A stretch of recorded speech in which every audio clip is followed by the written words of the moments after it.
Vamos lá, pessoal, mais um vídeo pro canal aí, ó. Nós estamos aí com o Cruze 2012.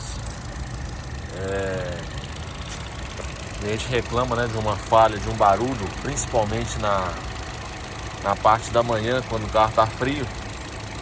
E ele notou que existe uma sucção na tampa de óleo, tanto na tampa quanto na vareta. Não sei se vai dar para escutar aí, ó.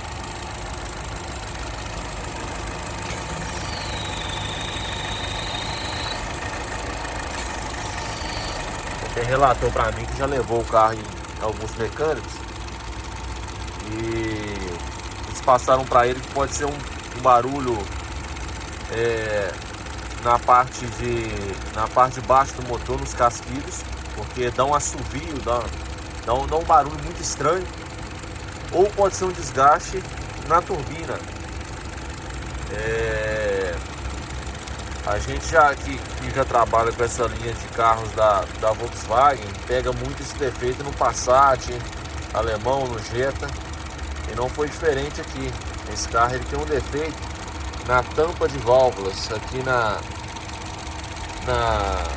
vedação dessa válvula aqui, ó, na membrana dessa válvula. Provavelmente ela está rompida. Então é como se fosse aqui, para quem não sabe, o anti-chamas desse motor, beleza? Então quando você tira aqui, ó, você vê que essa sucção ela tá passando por aqui, pela tampa.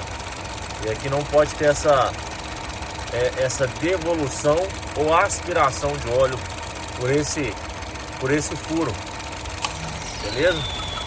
Então, aí, ó, o barulho que dá é exatamente esse, ó.